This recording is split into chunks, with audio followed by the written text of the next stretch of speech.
Yeah, so we're in this working with this precept, eh? The hmm, it's around sensual and sexual misconduct.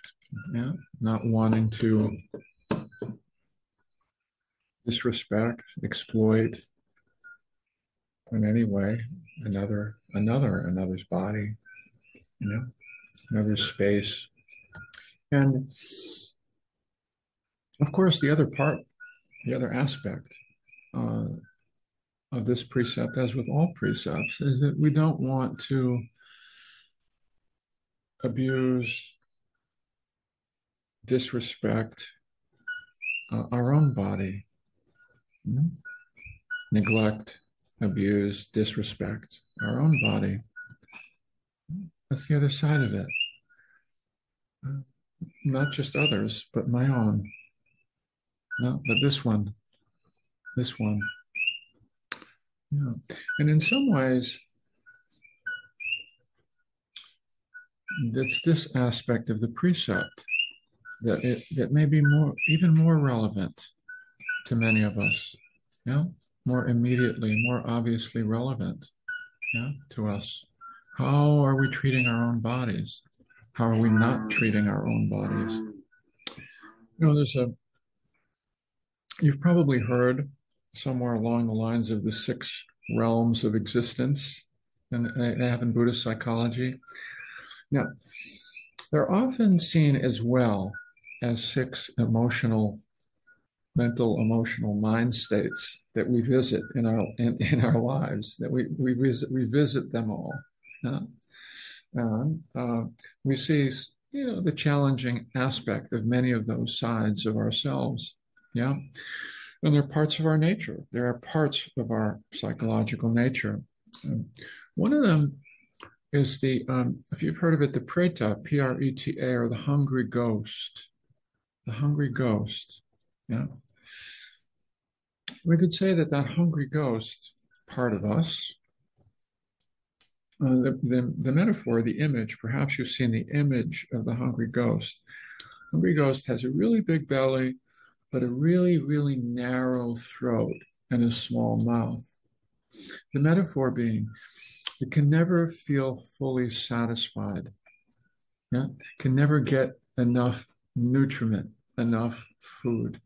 Yeah, it's always reaching for more, always wanting to be filled up with more.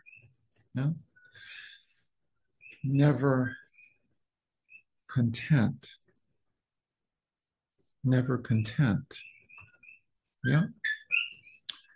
And we can see this we know we know this part of ourselves. We know this part of ourselves. It's just it's part of our nature. It's part of our nature. It's there. It's not, it doesn't totally define us. We have other sides of our nature as well. But there is that part of us, right? That is not content. That wants more. That wants to be filled up. That wants our aloneness to be filled up. That wants to be filled with something or other.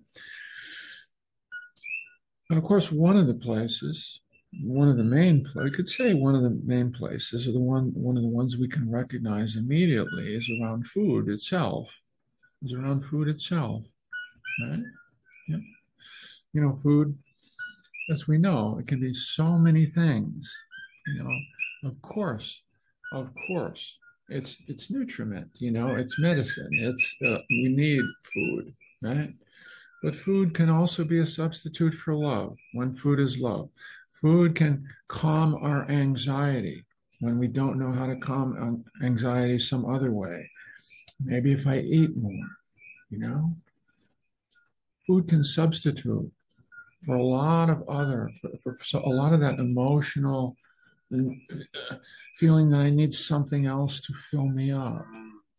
I need more to fill me up. I need to override whatever whatever signals my body may be sending to me that I'm already full, that I already have enough food. There's a tendency to override those signals. Why? What is that? What's going on? What's driving that? What's driving that? Are we respecting our bodies there with food? Yeah, is this a place where there is respect, where there is care? Hmm? You know, you know, maybe this isn't a big deal for you. It's a big deal in our culture. Otherwise, oh, why would we be number one in the world per capita in both diabetes and heart disease? Hmm? Absolutely food related. Absolutely full food related. Yeah. Why would that be? You know, why would that be? Why would that be if not for the hungry ghost in us running amok? Kind of running the show, running the show. Hmm? You know, that sense of not enough, that sense of not enough, that sense of not enough. And of course, we can see that in other areas as well. Yeah. Have you ever had that feeling when you're scrolling the internet that you're trying to fill something up in a way? That what is that? What is that? I go from page to page to page. I don't even want to feel what it is, but it's a feeling of that scramble. When you're in that scramble mode with the internet. Have you ever done that? Have you ever done that? Yeah, yeah. Mm. That sense of wanting more stimuli, more interest, more. It's somehow not enough. That's feeling because it's simply not enough. There's not enough here. The present moment is not enough. What life is offering in this present moment, right? We see this as we dial it down into meditation, is just not enough. We want more. We want something a little bit more, a little bit more, a little bit more. And some of this is just part of our nature. It's part of the way the mind works. But it's when it starts to spill over into that kind of craving, into imbalance, right? Into that kind of discontent that is based on wanting more and more and more, and imagining that I will get filled up by something out here. It must be out here. Yeah, yeah. As opposed to the practice of contentment itself. The thing about the hungry ghost, that part of ourselves, is it's a significant part of our dukkha. It's a significant part of our dukkha because it plays out in our countless strategies of acquisition, the wanting more. And it plays out in our reinforcing of that sense of not quite being enough in one way or another. And we can hurt ourselves. We can hurt ourselves, and we can hurt our bodies by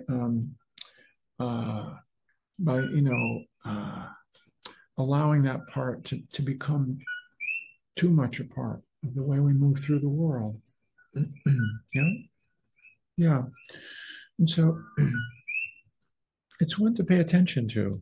Again, I've mentioned this with eating. With eating, a lot of them, Susan will often say, "Please just put your fork down in between bites," to see the difference between the enjoyment of food. It's not about taking away the enjoyment of food, and the craving that's there for more, for the next bite, even before I've completed this bite. It's right there. It's visible right there. We're not talking about something esoteric here.